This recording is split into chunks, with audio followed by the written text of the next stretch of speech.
Essa aqui é uma reunião de discípulos de Jesus. Nós estamos aqui para aprender mais com o nosso mestre, nós estamos aqui para crescermos. É para isso que as células existem. As células também estão ali para que a gente possa nos desenvolver como discípulos de Cristo. A gente tem uma cultura de discipulado na nossa igreja. Você sabe desde a hora que você chega aqui, que logo a gente se conecta e começa a andar junto. E de fato, é isso. O que nos faz um cristão? O que faz de você um cristão, no final das contas? O que poderia te definir? Quais são as principais marcas de um cristão? E qual é a principal definição, se não a definição de ser um discípulo de Cristo, um discípulo de Jesus? Sabe, gente, a gente vive em tempos onde muita gente se define como evangélico. Muita gente se define como participante de uma igreja, muita gente se define como alguém religioso, mas eu e você, nós queremos ser muito mais do que isso. Nós queremos ser discípulos de Jesus. Galera, na CCC Conf, a gente vai ter um profeta aqui, um pastor que a gente respeita muito, que honra o que ele carrega e sabe que a gente como igreja já viveu e vive muitas das palavras que ele depositou sobre nós como igreja, que é o pastor Bob McGregor. E eu e a Tari, certa vez a gente recebeu uma palavra profética do pastor Bob, quando a gente tinha meio acabado de assumir a Rede Jovem, né, Tari? Ele deu uma palavra sobre nós, falando, olha, um grupo de jovens em geral, ele tem alguns tipos de pessoas lá dentro.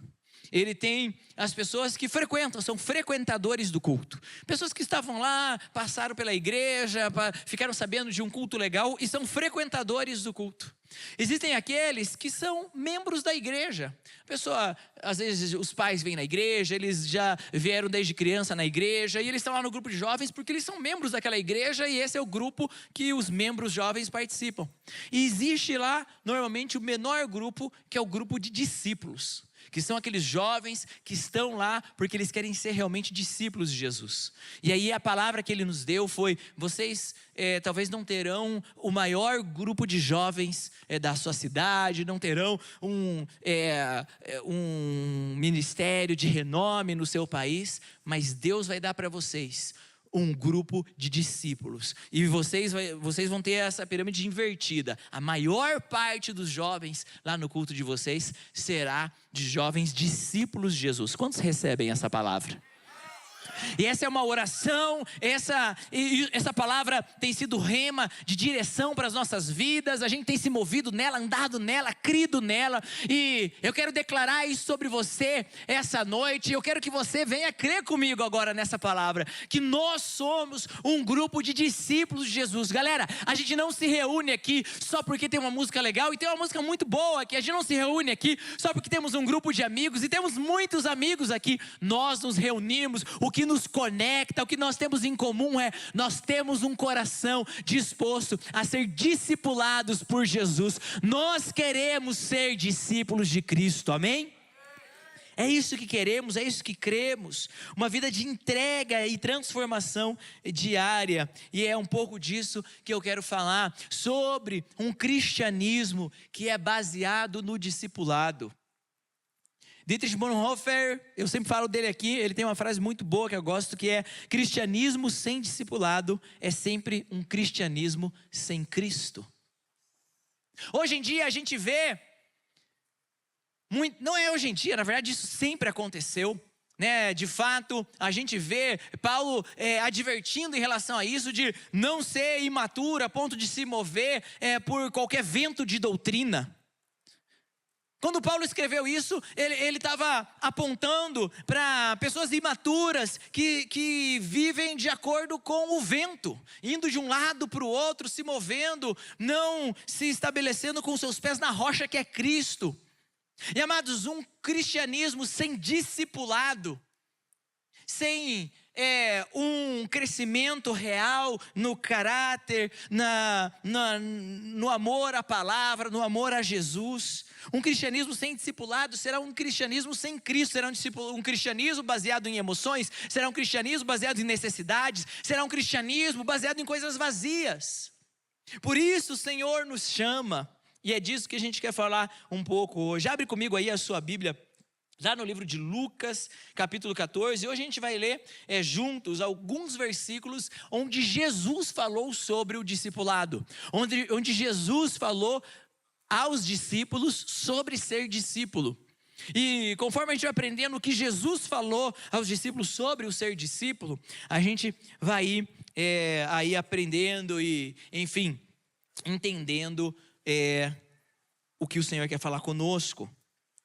Então Lucas, capítulo 14, versículo 26, fala o seguinte: se alguém vier a mim e não odiar seu pai e mãe, mulher e filhos, irmãos e irmãs, e até mesmo a sua própria vida, não pode ser meu discípulo.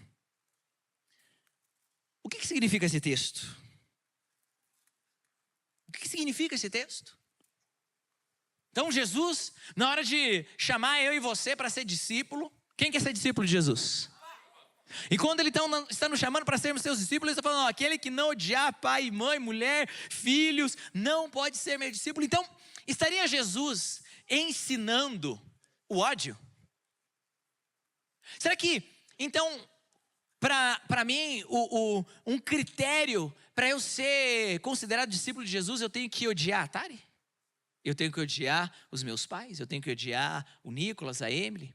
É isso que Jesus está querendo dizer? Eu creio que não. Eu creio que não, baseado em algumas evidências que a palavra de Deus me ensina.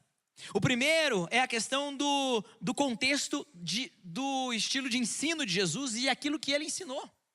Jesus, ele ensinou a amar até os seus inimigos. Então Jesus, que veio para expandir a lei, falando que a lei dizia que você poderia odiar o seu amigo olho por olho, agora eu estou ensinando algo mais elevado. Você vai amar os seus inimigos, você vai orar por eles. Ora, o Jesus que ensina sobre amar os inimigos estaria ensinando ódio aos seus familiares? Além disso, dentro dos seus próprios ensinos, Jesus reforçou o quarto mandamento, que é o de honrar pai e mãe. E a gente vê ao longo do texto bíblico, após ali a vida de Jesus, a Bíblia reforçando o amor entre cônjuges, por exemplo, falando que o marido deve amar a esposa como Cristo amou a igreja. Então, dentro desse contexto, eu vou entendendo que Jesus não ensinaria ódio aos seus familiares. Além disso, no contexto da cultura, eu aprendo que Jesus não estava ensinando ódio aos familiares. Havia um contexto cultural aqui que usava muito o amor e ódio como figura de linguagem para o contraste entre preferências. A gente vê lá em Deuteronômio, quando está sendo estabelecida a lei mosaica, e é falado sobre casamento. Se uma pessoa tivesse duas esposas, a lei mosaica falava que ele amaria uma e odiaria a outra. Mas de fato não estava falando sobre ódio, estava falando de preferências. E o texto ali da lei mosaica continua falando, olha, se não aquela que ele odiaria tivesse um filho, e depois a que ele ama tivesse um filho, ele ia dar bênção da primogenitura para o segundo, mas a lei falava que não. Ou seja, estava falando sobre preferência. Então o contexto dos judeus, eles usavam muito essa figura da linguagem do amor e ódio para expressar claramente algo que você prefere e algo que você deixa de lado. Mas a evidência mais clara está aqui dentro do próprio texto. No contexto daquilo que que Jesus está nos ensinando, Deus está falando conosco através do ensinamento de Jesus. Quando a gente continua os próximos versículos, depois do 26, se alguém vem a mim e não odiar o seu pai, sua mãe, mulher, filhos, irmãos e irmãs, e ainda a sua própria vida, não pode ser meu discípulo. Continua no 27. E qualquer que não tomar a sua cruz e vier após mim, não poderá ser meu discípulo. Pois qual de vocês, pretendendo construir uma torre, não se assenta primeiro para calcular a despesa e verificar se tem os meios para concluir? Para não acontecer que, tendo lançado os alicerces, não a podendo acabar, todos os que a virem zombarem dele, e dizendo, este homem começou a construir e não pôde acabar. Ou qual é o rei que, indo combater outro rei, não se assenta primeiro para calcular se com 10.000 homens poderá enfrentar o que vem contra 20.000? Caso contrário, estando outro ainda longe, envia-lhe uma embaixada pedindo condições de paz. E o versículo 33, muito importante. Assim, pois, todo aquele que dentre vós não renuncia a tudo quanto tem, não pode ser meu discípulo. Então, de fato, o que Jesus está nos ensinando aqui em Lucas 14, 26, é que Ele precisa estar no trono. Cristo precisa estar no trono. Não há como eu ser chamado discípulo de Cristo sem permitir que o trono da minha vida seja entregue a Ele que vai me discipular. O que Jesus está nos ensinando aqui é que eu e você, amados, a gente vai enfrentar preferências, a gente vai enfrentar tendências do nosso coração. O que Jesus está aqui evidenciando são as preferências do nosso coração. E se a gente não negar nós mesmos, se nós não estivermos dispostos a entregar qualquer amor que temos no nosso coração e permitir que Ele seja sentado no trono, não conseguiremos ser verdadeiros discípulos. A gente precisa de uma vez por todas colocar Cristo acima de tudo que temos, de tudo que somos, de tudo que pensamos. Cristo não é algo a ser acrescentado à minha vida. Cristo é a minha vida. Convém que Ele cresça e eu diminua. Portanto, quando falamos de colocar Cristo ao centro, para então nos tornarmos discípulos, colocarmos em xeque o nosso coração e avaliarmos quais emoções, quais escolhas, quais pensamentos, quais temas, quais tesouros eu tenho permitido que fiquem ao centro. O jovem rico é um exemplo de alguém que não conseguiu colocar Cristo no trono do seu coração. Ele queria ser discípulo de Jesus. Ele se aproxima, ele vem, ele fala: olha, o que eu preciso para ser um discípulo seu, Jesus? Me fala, eu quero. E Jesus fala: ok, pega suas riquezas, vende elas, dá aos pobres e venha, tome a sua cruz e siga-me. E aí a resposta que o jovem rico fez o quê? Se entristeceu e saiu. Sabe, o que Jesus tem confrontado no meu coração essa semana ao estudar esse texto é: o que me entristeceria hoje se Jesus pedisse que eu entregasse para segui-lo? Eu queria que cada um aqui, você pudesse fazer um exercício. Então, voltando agora para o texto inicial de Lucas 14, 26, sem dúvida, se por algum motivo eu precisasse entregar a minha família, abrir mão da minha família, dos meus filhos, da minha esposa, por Jesus ou pelo Evangelho, isso me entristaria muito. E eu vou ser totalmente transparente com vocês. Eu não sei se eu estou pronto ainda para isso. Eu não sei se o meu amor para Jesus, se eu sou discípulo. É muito lindo falar, cantar e fazer frases românticas, mas na real, eu estou sendo sincero com vocês, se nesse momento se eu fosse colocado numa situação onde eu for confrontado entre seguir a Jesus e abandonar a minha família, eu não sei se eu consigo. De fato, eu tenho uma teoria, né? A maioria de vocês sabe que eu e a Tari, a gente teve muita dificuldade para engravidar. A Emily e o Nicolas são milagres de Deus. E eu, por muito tempo, eu briguei com Deus, porque eu queria ser pai. E a gente não conseguia, e era sempre aquela frustração de não conseguir engravidar. E eu, por muitas vezes, me sentia até rejeitado por Deus, porque a gente não conseguia engravidar. Mas, né, a gente está em 2025, a gente está fazendo 10 anos que a gente está trabalhando em tempo integral na igreja. 10 anos que eu abandonei minha carreira profissional, abandonei várias coisas para vir viver o tempo todo aqui na obra de Deus. E há 10 anos atrás eu tomei essa decisão de vir trabalhar na igreja para receber menos de 1/3 do que eu recebia naquele momento. E eu dei esse passo, eu andei esse passo em fé, eu dei esse passo com alegria, e eu falei para o Quatari: vamos, e aí a gente já tinha decidido vir quando eu soube que eu ainda ia ter um aumento maior do que eu já ganhava, e eu falei: nada muda, a gente deu esse passo. E a gente veio em 2015, trabalhar na igreja. Então, 2016, a Emily nasceu. E depois de um tempo, o Senhor falou comigo que se eu já tivesse filhos, eu não teria fé suficiente para ter dado o passo que eu dei. Porque quando você tem filhos, Você como pai, você, puxa, mas agora eu vou dar um passo e ganhar menos, mas tem essa necessidade da minha criança, tem aquela necessidade, tem outra e tal. Hoje eu vejo, eu não teria tido fé suficiente, eu não teria sido um discípulo maduro o suficiente para tomar minha cruz e seguir a Jesus, se eu já tivesse filhos. E agora o Espírito Santo tem me constrangido.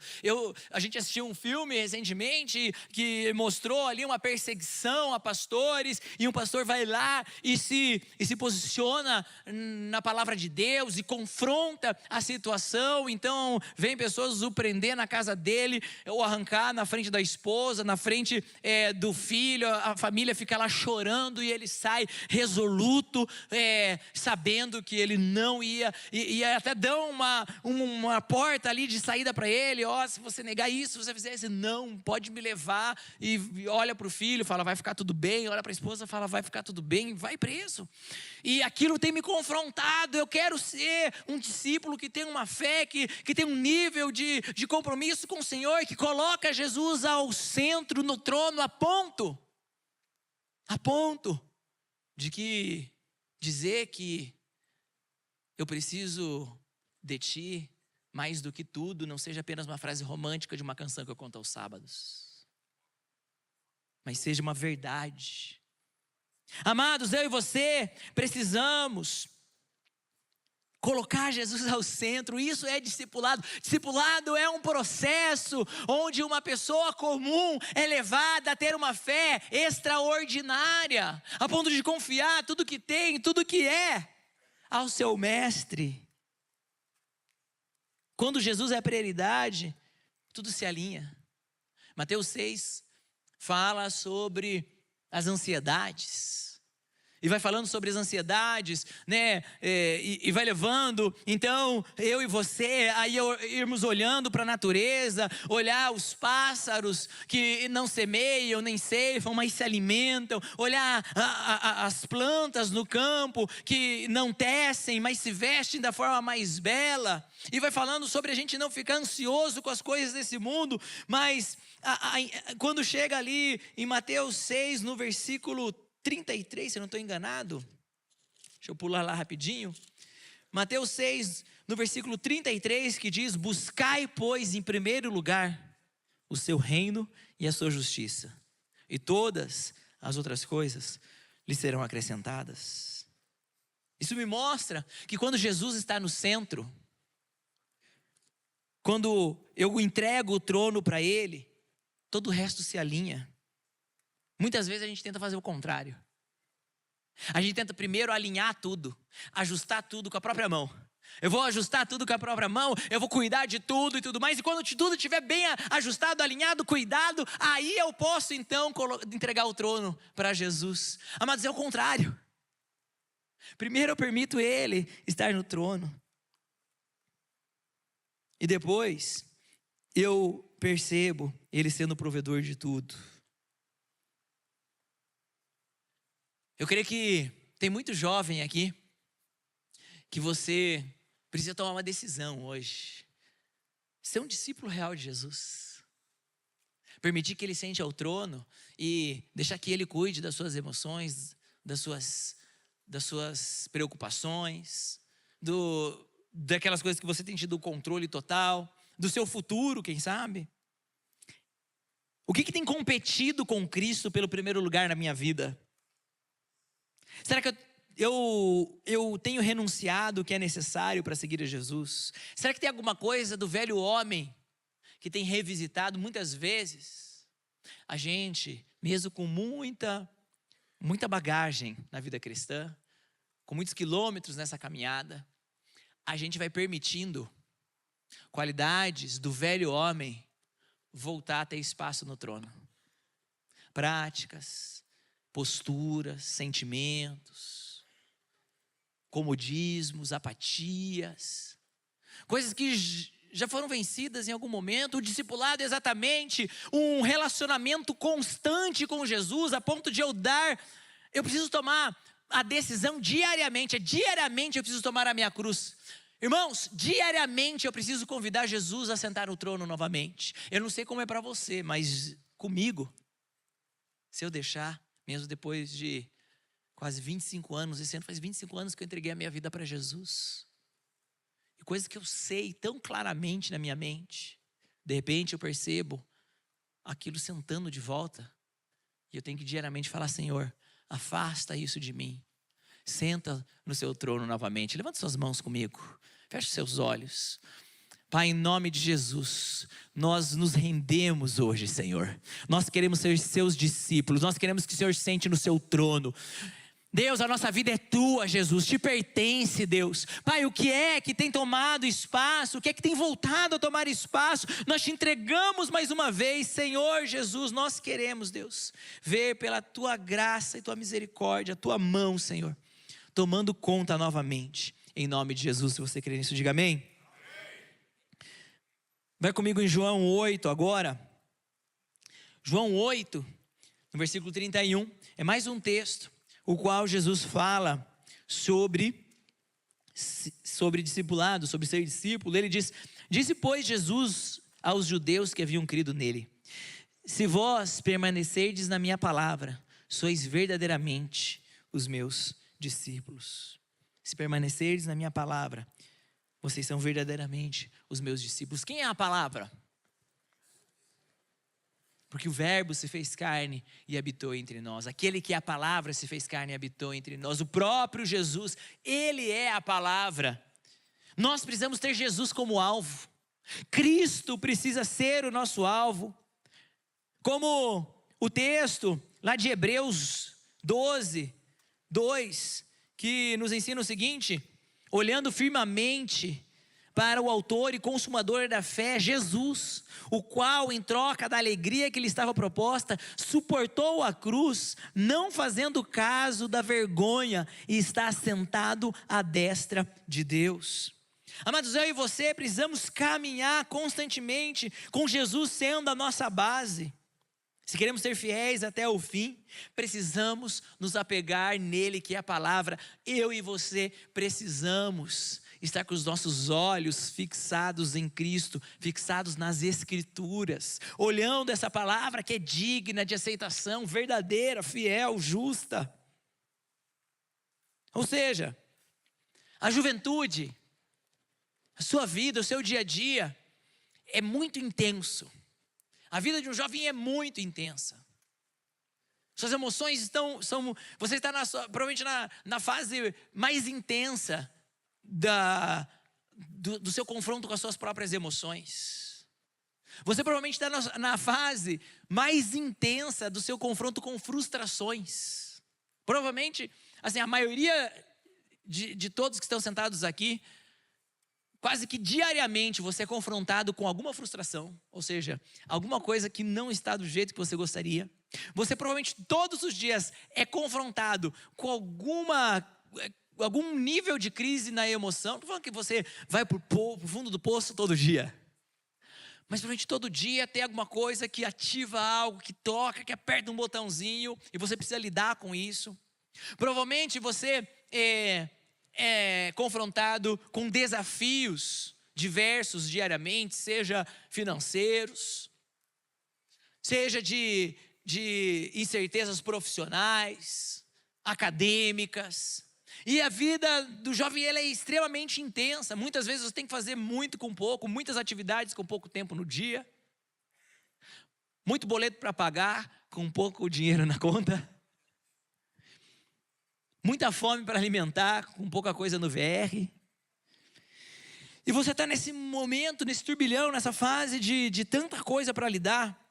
Amados, nessa corrida, nessa caminhada, nesse caminho, decida colocar seus olhos na palavra de Deus.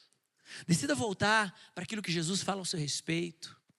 Irmão, olha aqui para cá. É impossível um jovem ter uma juventude verdadeiramente feliz sem olhar para a palavra diariamente. O texto de Salmos 119 fala como pode o jovem manter pura a sua conduta. Essa palavra, ela fala de manter o seu caminho reto, manter o seu caminho livre. Está falando de alguém que foi e limpou e tirou todas as pedras de tropeço e tirou todas as sujeiras do caminho. Como pode um jovem ter o seu caminhar suave? Através da palavra de Deus. Comparando a sua vida com a palavra de Deus, olhando a sua vida. Você não tem como comparar a sua vida com a palavra sem olhar para a palavra. Sem visitar essa palavra diariamente. Sem meditar nessa palavra. Eu e você precisamos, nessa caminhada, para manter firme a nossa fé, o autor e consumador da nossa fé. Como? Como teremos fé para enfrentar os desafios que temos diante de nós, se não olhamos para o autor da fé? Sabe por que muito jovem se torna incrédulo? Sabe o que faz um jovem se afastar dos caminhos do Senhor? Parar de olhar para Jesus. Parar de olhar para a palavra. Parar de olhar para o autor e consumador da fé, porque eu não posso produzir fé para mim mesmo. Eu não posso produzir a fé necessária para eu enfrentar aquilo que eu vou viver no meu dia a dia. Amados, esse texto de João nos dá um princípio fundamental. Não basta ouvir ou conhecer a Bíblia, é necessário perseverar nela. Permanecer na palavra. Eu e você, nós precisamos ir lá e revisitar aquilo que o Senhor já falou conosco e permanecer nessas palavras. Palavras proféticas que talvez você recebeu no dia que você se formou no paternidade, no curso de paternidade espiritual. Você recebeu a palavra profética e durante um tempo aquilo queimou no seu coração. Será que você tem perseverado nisso, permanecido na palavra que Deus já te deu? Às vezes uma orientação. Quantas e quantas vezes eu e a Tari, a gente lida com jovens que eles vêm e são impactados pelo Senhor e recebem uma palavra de Deus e falam: olha, Deus falou comigo para eu fazer tal voto de tantos meses, de 6 meses. 2 meses depois, a pessoa já esqueceu daquilo. E não é algo que a igreja pediu, não é algo que o pastor falou, é uma palavra que Deus deu para o jovem. Amados, o que Deus falou ao seu respeito? O que a palavra de Deus queimou no seu coração? Nós precisamos permanecer, não podemos permitir que o ambiente externo roube de nós a atenção daquilo que Deus falou conosco. Um grande exemplo disso é Daniel e seus amigos. Daniel, ele começou muito bem. Foi escolhido entre os jovens de maior proeminência entre a realeza israelita. E ele é chamado lá para um palácio, e ele chega já colocando o seu nível de santidade, e ele fala: olha, eu não vou comer aqui dos manjares do rei, a minha dieta vai ser diferente. Ele está falando do seu modo de viver, da sua separação, e a história de Daniel ali, Daniel 1, Daniel 2, começa muito bem.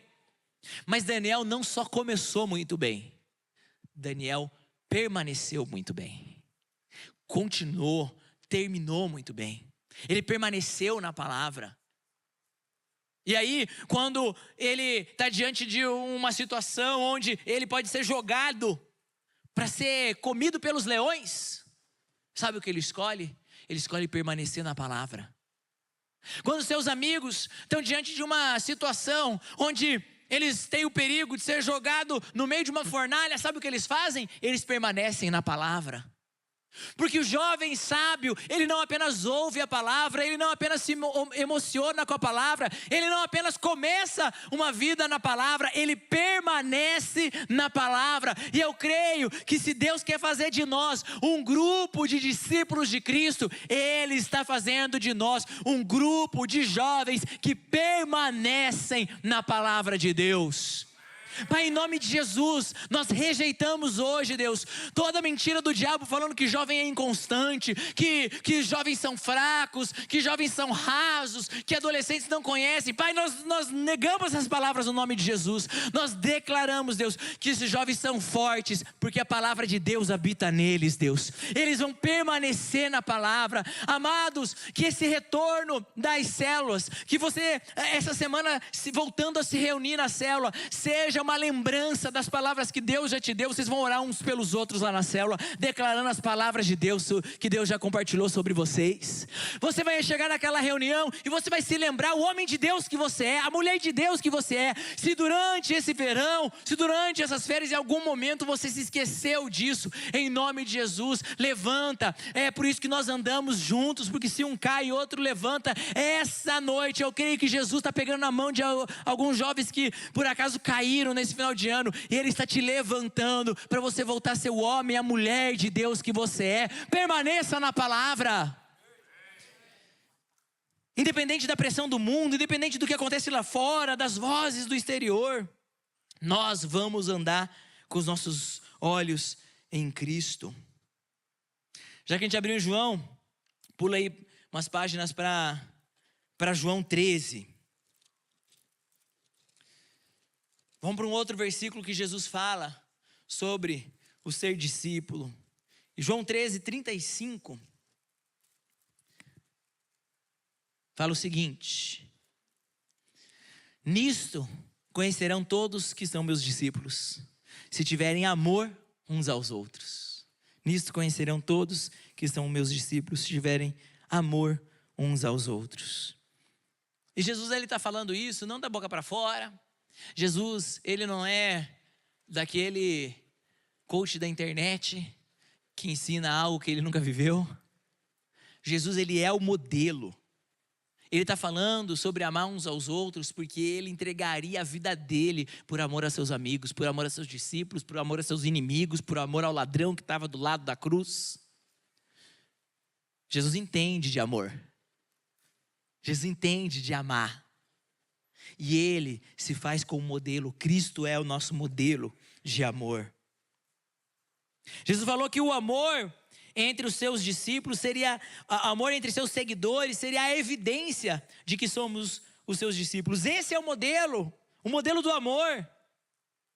O mundo poderá questionar a nossa fé, o mundo poderá tentar negar as nossas palavras, mas o mundo jamais poderá esconder o nosso amor. Se existe algo que deve diferenciar a gente do mundo, precisa ser o amor. Jesus deixa a marca, estabelece a marca do verdadeiro discípulo. Ele não fala: nisso conhecerão os meus discípulos, que eles frequentam muito a igreja. Jesus não falou: nisso conhecerão os meus discípulos, que eles terão o diploma de todos os cursos. Nisso conhecerão os meus discípulos, que eles se vestem do jeito A e não do jeito B. Nisso conhecerão os meus discípulos, nisso conhecerão os meus discípulos, que eles amam uns aos outros. Essa precisa ser a nossa marca. Amados, não tem como sermos um grupo de discípulos sem não amarmos uns aos outros. Isso é uma coisa que eu curto demais aqui na Rede Jovem, porque a gente pode ver o amor compartilhado nesse ambiente. É verdade ou não é? Que essas reuniões que a gente faz, o ajuntamento dos santos, o congregar da igreja, seja uma grande expressão do amor. Que isso seja a sua célula. Você vai voltar à célula essa semana. Que você possa se preparar. Como eu posso expressar que eu amo esses caras? Como eu posso expressar que eu amo essas meninas?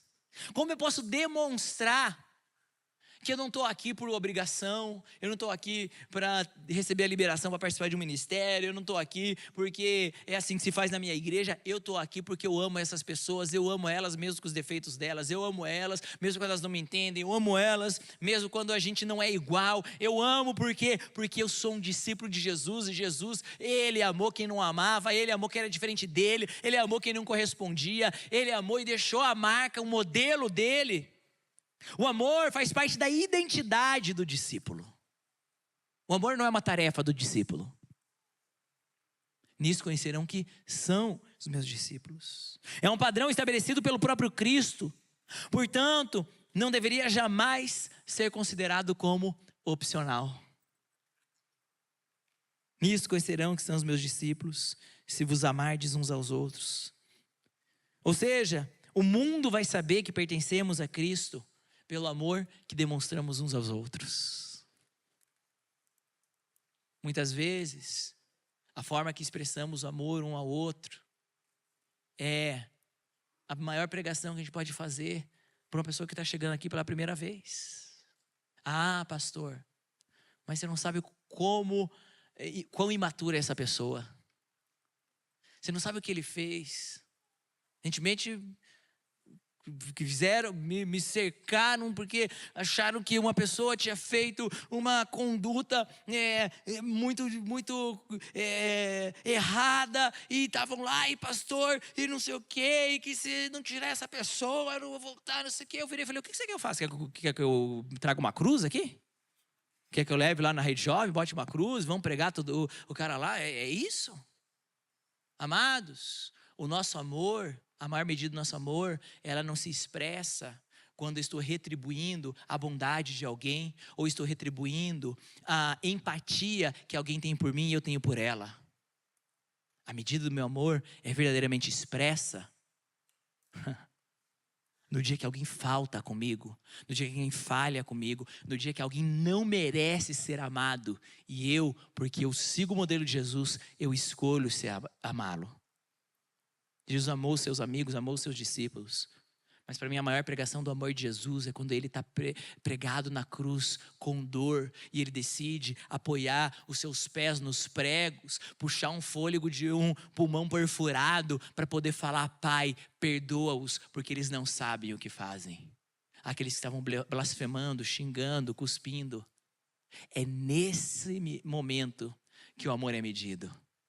E nisso conheceram que são os meus discípulos. Se amardes uns aos outros.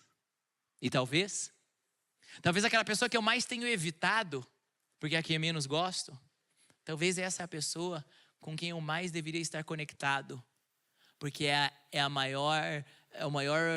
a terra mais fértil para eu poder expressar amor. Talvez aquela pessoa com quem eu não tenho nada de comum, é a pessoa com quem eu deveria gastar mais tempo, de quem eu deveria mais me aproximar. Talvez aquele líder a quem tem me confrontado tanto, eu não deveria fugir dele, pular para outra célula, mas sim servir ele, perguntar o que mais ele precisa de mim. Talvez nessas situações onde eu tenho sido tão marcado, tão espremido, talvez são providências divinas para que eu possa ser aprovado como um discípulo de Jesus e falar: eu sei amar. No dia bom, no dia mau. O amor precisa ser prático.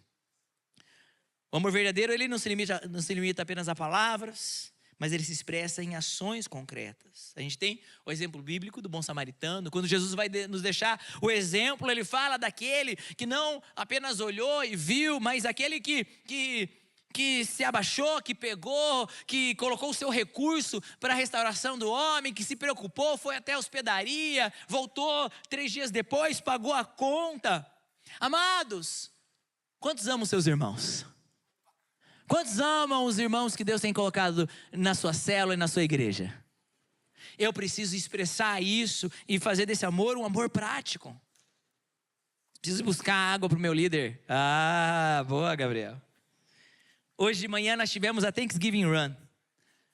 Pode ir só passando, eu trouxe umas 2 fotos, um vídeo, 2 fotos.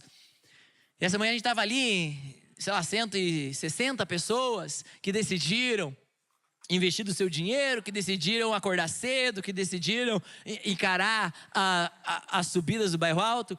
Volta ali na foto, olha o exemplo do Nicolas. Volta ali. Alguém que claramente teria a sua tendência natural a estar na cama. Alguém que claramente preferia estar em casa assistindo o Homem-Aranha, mas estava aqui em obediência. Mas deixa eu te falar uma coisa. Ele foi um filho obediente. Não era o que ele queria fazer. Não era o programa que é o favorito dele. O amor, muitas vezes, para se tornar prático, ele vai exigir que o único combustível que vai me mover, muitas vezes, é a obediência. Amados, muitas vezes eu vou precisar escolher atitudes, pensamentos, expressões que não são as que fluiriam naturalmente. Muitas vezes eu vou precisar fazer em obediência. Ah, pastor, volta lá na foto do Nico. Ah, pastor, mas não é falsidade eu ir fazer algo que eu não queria fazer?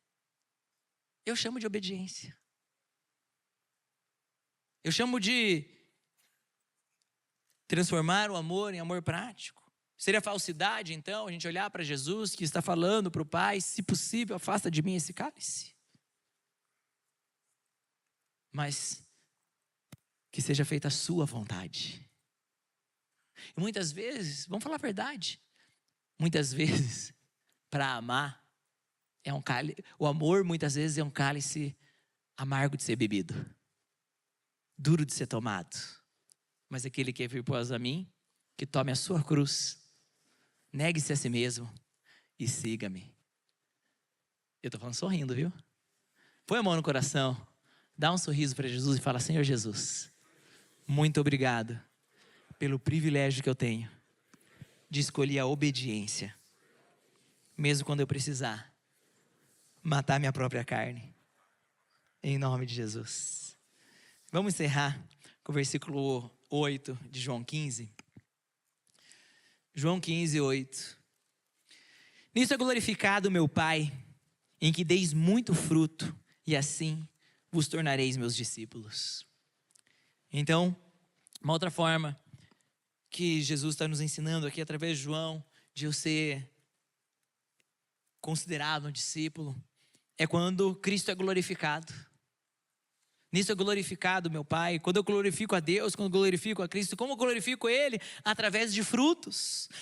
Jesus nos ensina que uma árvore ela é conhecida pelos seus frutos. Mateus 7, ele fala que a árvore é conhecida pelos frutos. Por acaso vocês colhem uvas de espinheiros ou figos de abrolhos? Um verdadeiro seguidor de Cristo, ele não é conhecido apenas pelo que diz, mas sim pelo impacto real da sua vida. Ser um discípulo é mais do que apenas entender e ver algumas coisas, mas sim frutificar. Amados, nós estamos recebendo a palavra de Deus constantemente. Estamos desfrutando da presença de Deus constantemente. Todos os sábados estamos aqui mergulhando na hora do louvor, nos alimentando na hora da palavra. Se isso não gerar frutos, de nada adiantará. Eu preciso ser um cristão que expressa tudo que Deus tem colocado em mim através dos frutos. Eu não acredito, olha para mim, eu não acredito que é possível eu ser um discípulo de Jesus e não falar de Jesus para outras pessoas, e não evangelizar. Hoje a gente estava aqui com um grupo de evangelismo, fizemos uma reunião com a equipe de evangelismo da CCC, foi uma reunião muito gostosa, maravilhosa. Nós temos sonhado com o que Deus vai fazer através do Ministério de Evangelismo da CCC. Por exemplo, no dia 31 de março, nós teremos uma reunião especial, é uma segunda-feira, mas a gente vai ter uma reunião especial com o pessoal da Bethel Church, que está vindo, o Henri da BSSM Português, está vindo com uma equipe de 29 pessoas aqui, e vai ser exclusiva só para quem faz parte do evangelismo da CCC. Porque nós estamos investindo, porque eu acredito que não é possível ser discípulo de Jesus e não orar com alguém que tem uma necessidade, e não falar da palavra, não expressar o evangelho, não crer nos milagres. Olha, falando em pai de filhos obedientes, essa semana aconteceu algo que me deixou tão feliz. Foi a primeira semana de aula das crianças, e ali em um dos primeiros dias de aula, a Emily voltou para casa e contou que uma coleguinha estava com uma dor durante a aula. Ela começou a falar que estava com dor, e a minha filha, o que ela fez? O que um discípulo de Jesus faz quando alguém tem dor? Foi para a amiguinha e falou: você está com dor? Posso orar por você? Para Jesus te curar? A amiguinha, sei lá, por educação, falou: não precisa. E sabe o que a Emily fez? Orou mesmo assim. Não de uma forma impositiva, mas falou: mas eu quero orar mesmo assim. Eu sei que não precisa, mas deixa eu orar, posso orar. E orou com a amiguinha. Cara, se uma criança de 8 anos já aprendeu A gente foi, semana passada, a gente estava no lugar, e aí tinha o rapaz que cuidava de estacionamento, e eu comecei a bater um papo, ele começou a contar dos meus problemas, começou a falar das dores das costas dele, falou que o pai dele fez uma cirurgia no ombro e tudo mais, tal. Antes de ir embora, o que eu fiz? Deixa eu orar por você, cara. Deixa eu orar por você, deixa eu orar pelo seu pai, pus a mão nas costas, declarei cura. Descobri que a zeladora do lugar também era crente. Já tinha feito várias interações, mas daí eu comecei, botei a mão nas costas do cara, comecei a orar. Comecei a ouvir aqui nas costas aleluia, Senhor. Isso, pai, isso aqui. Eu olhei, era a zeladora. Falei, opa, tem uma irmã aqui. Tamo junto. Por quê? Discípulos maduros dão frutos. Um discípulo maduro, ele gera frutos na célula. Ele encontra uma forma prática de contribuir. Ele ajuda outros a crescerem na fé. Ele evangeliza, ele discipula outras pessoas. Ele tem um coração disposto a derramar, a cooperar com a obra. Amados, quantas pessoas que já fez? Já rolou a contagem aí? Quantas pessoas que a gente está aí hoje? Ordem de grandeza. A gente tem quase 500 pessoas aqui no salão. Cara, num lugar de quase 500 jovens, não é possível que a gente não consiga ter voluntários para filmar. E a gente tem que ter câmeras vazias aqui. Num culto com tanta gente, numa reunião com tanta gente, não é possível que a gente tem que desdobrar os funcionários da igreja para às vezes ter que estar fazendo 3 funções ao mesmo tempo. Porque não tem jovem voluntário para servir no culto. Porque quando eu sou um discípulo de Jesus, eu sirvo, eu dou frutos. Quem aqui já fez o vencer? Quem aqui já passou pelo vencer? Levanta a mão. Todas as pessoas que já fizeram vencer estão aptas a servir nas câmeras, a servir na coordenação de culto, a servir na mídia, na área técnica. A gente tem um QR Code aqui. E se o Senhor falou com você nessa noite, esse é um QR Code de respeito. Isso, senhoras e senhores, é um Senhor QR Code. E você pode se voluntariar para ser parte da nossa equipe técnica dos cultos de sábado. Nós precisamos de voluntários. Nós precisamos de discípulos. Pastor, mas eu não entendo nada de filmagem. A gente ensina, irmão. A gente não mas precisa de ser pessoas que entendem muito de mídias. Não, precisa de pessoas que entendem muito de servir, de ter o coração de servo. Precisa de gente fiel. A gente precisa de gente disposta. A gente precisa de gente assim, com coração massa. E aí logo a gente vai estar aqui com um culto cada vez mais preparado e mais excelência para servir ao Senhor. Então você tem essa disposição, coloca aí, né, preencha ali, a gente vai entrar em contato com você. Você já vem na Rede Jovem, você vai estar dentro do culto, ouvindo a palavra igual, entendeu? Vai ser uma bênção.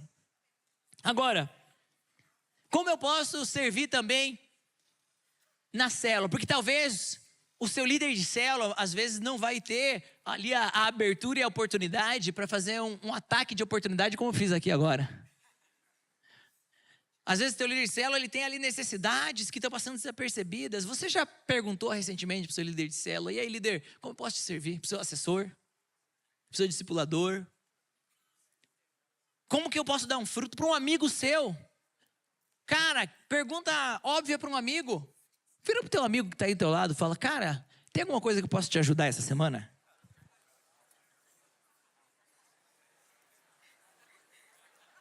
Nós precisamos servir uns aos outros. Nós vamos dar frutos. Fica de pé no seu lugar.